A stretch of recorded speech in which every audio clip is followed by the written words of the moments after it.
Assalamualaikum warahmatullahi wabarakatuh. Perkenalkan, nama saya Karina Anggreni dengan NIM 210104022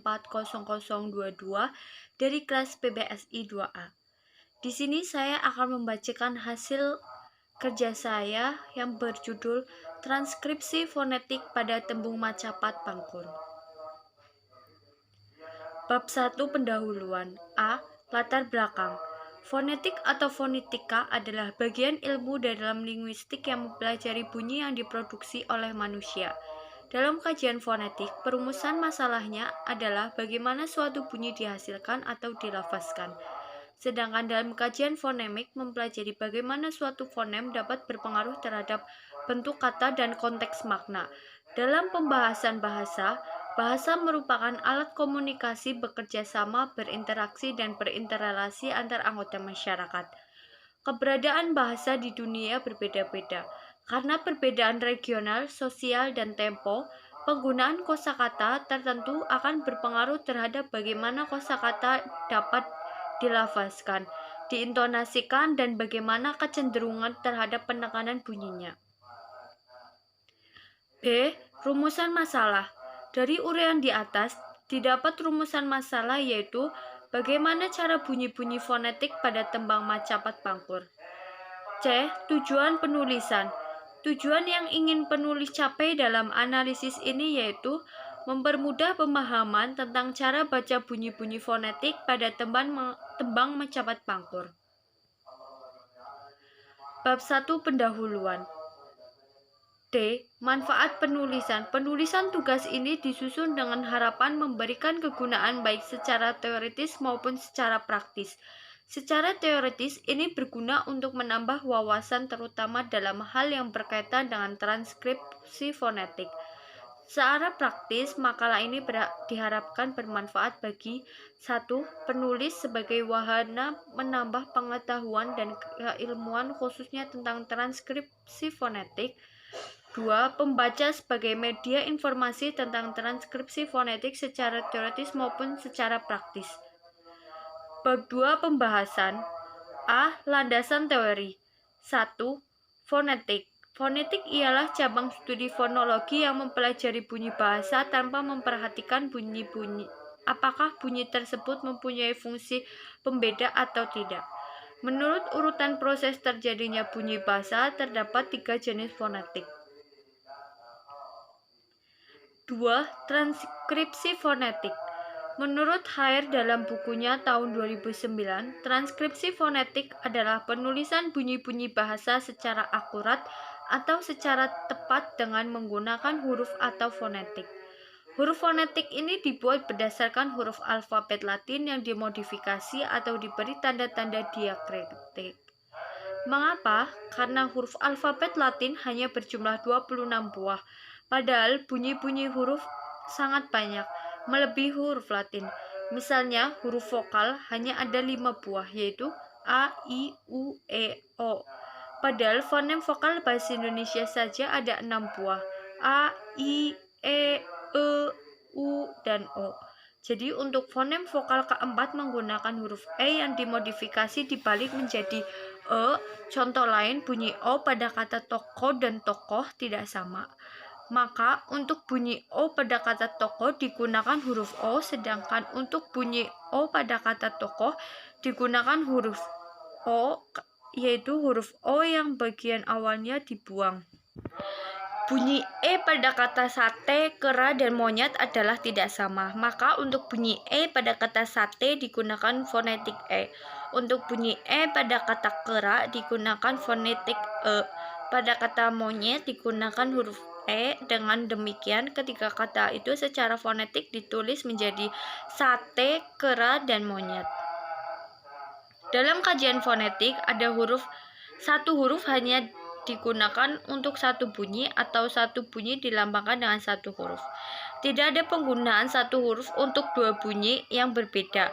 Juga tidak ada penggunaan dua huruf yang berbeda untuk satu bunyi. Dalam kajian linguistik internasional dikenal dengan abjad fonetik yaitu IPA, yang kemudian diperkenalkan pada tahun 1886 oleh The International Phonemic Association Association yang kemudian telah berkali-kali direvisi.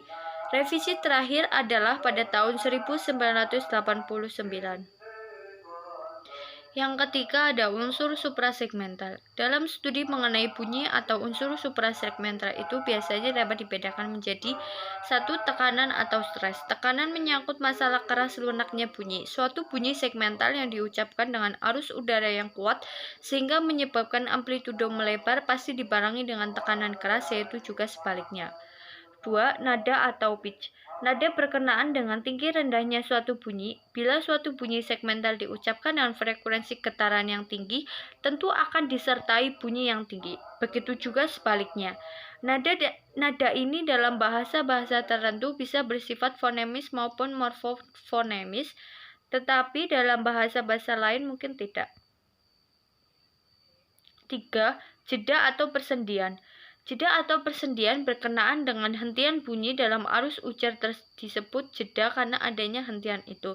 Disebut persendian karena di tempat itulah terjadi persambungan antara segmen yang satu dengan segmen yang lain. Jeda ini bersifat penuh dan dapat juga bersifat sementara. Persendian dapat dibedakan menjadi sendi atau internal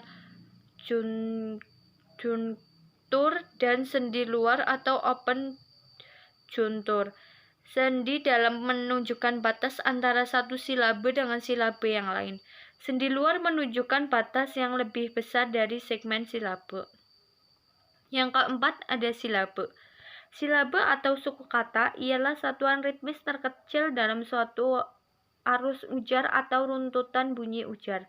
Satu silabe biasanya meliputi satu vokal atau satu vokal dan satu konsonan atau lebih. Silabe sebagai satuan ritmis mempunyai puncak kenyaringan atau sonoritas yang biasanya jatuh pada sebuah vokal. Bunyi yang paling banyak menggunakan ruang resonansi itu adalah bunyi vokal. Karena itulah yang dapat disebut bunyi silabis atau puncak silabis adalah bunyi vokal. Yang keempat ada lambang fonetik.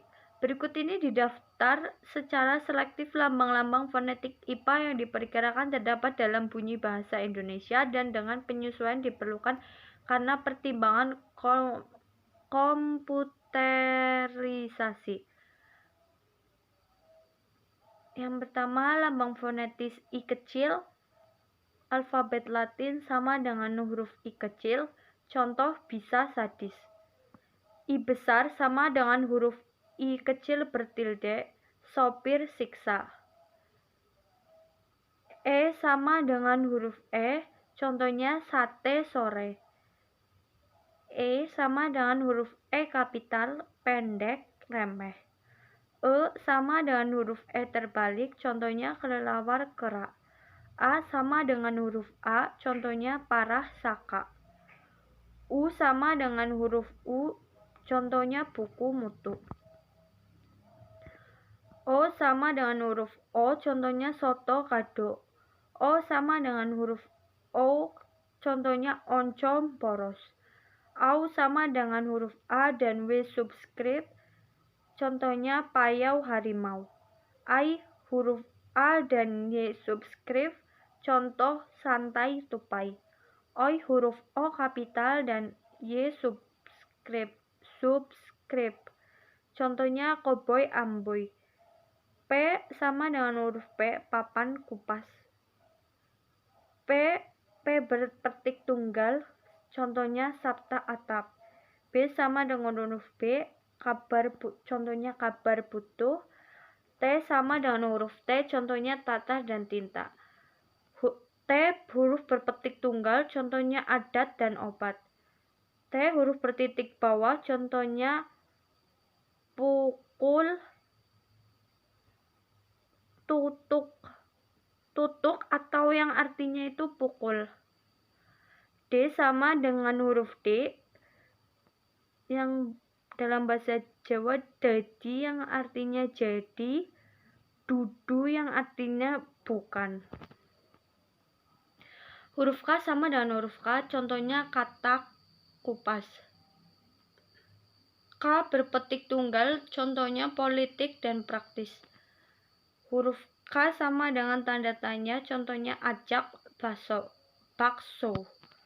Huruf G sama dengan huruf G, contohnya gagal gula. Huruf M sama dengan huruf M, contohnya malam lampu. Huruf N sama dengan huruf N, contohnya pintu penting. Huruf N bertitik bawah, contohnya nama tanam. Huruf N bertilde, contohnya nyata nyanyi. Huruf N berekor, contohnya pulang dan pangkal. Huruf C sama dengan huruf C, contohnya cacar curang. Huruf J sama dengan huruf J, contohnya jajak jarak.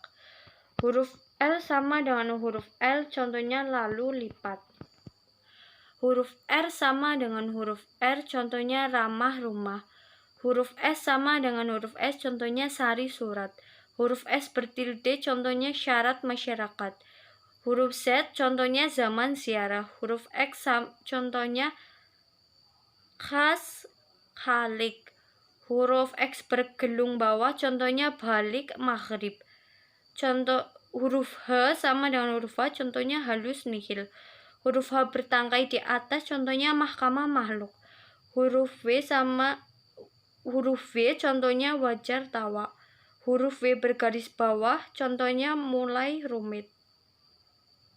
Huruf Y sama dengan huruf Y, contohnya bayi pelayan. Pembahasan transkripsi fonetik pada tembang Macapat Pangkur. Berikut merupakan teks tembang Pangkur. Untuk memudah cara baca tembang Macapat Pangkur, maka dibutuhkan tulisan fonetik berikut. Pada kalimat pertama ada mingkar, mingkuring, angkoro. Mingkar, mingkuring, angkoro. Pada kata mingkar mempunyai tulisan fonetik mingkar. Cara bacanya sama dengan tulisan fonetiknya. 2. Pada kata mingkuring mempunyai tulisan fonetik mingkuring. Cara bacanya sama dengan tulisan fonetiknya. 3. Pada kata angkara mempunyai tulisan fonetik angkoro. Cara baca vokal A kedua dan ketiga sama dengan tulisan fonetiknya, yaitu O. Pada kalimat kedua, angkara karena mardi siwi. Angkarono karenan mardi siwi. Pada kata angkarana mempunyai tulisan fonetik angkarono. Cara baca vokal A dan ketiga keempat sama dengan tulisan fonetiknya, yaitu dibaca O. 2. Pada kata karenan mempunyai tulisan fonetik karenan. Cara bacanya sama dengan tulisan fonetiknya, vokal E dibaca E. Pada kata mardi mempunyai tulisan fonetik mardi. Cara bacanya sama dengan tulisan fonetiknya. Pada kata siwi mempunyai tulisan fonetik siwi. Cara bacanya sama dengan tulisan fonetiknya. Lalu kalimat yang ketiga ada sinawung resmining kidung. Tulisan fonetiknya yaitu sinawung resmining kidung. Pada kata sinawung mempunyai tulisan fonetik sinawung. Cara bacanya sama dengan tulisan fonetiknya. 2. Pada kata resmining mempunyai tulisan fonetik resmining. Cara bacanya sama dengan tulisan fonetiknya. Vokal E dibaca E. 3. Pada kata kidung mempunyai tulisan fonetik kidung. Cara bacanya sama dengan tulisan fonetiknya. Lalu kalimat yang keempat ada sinuba sinokarto.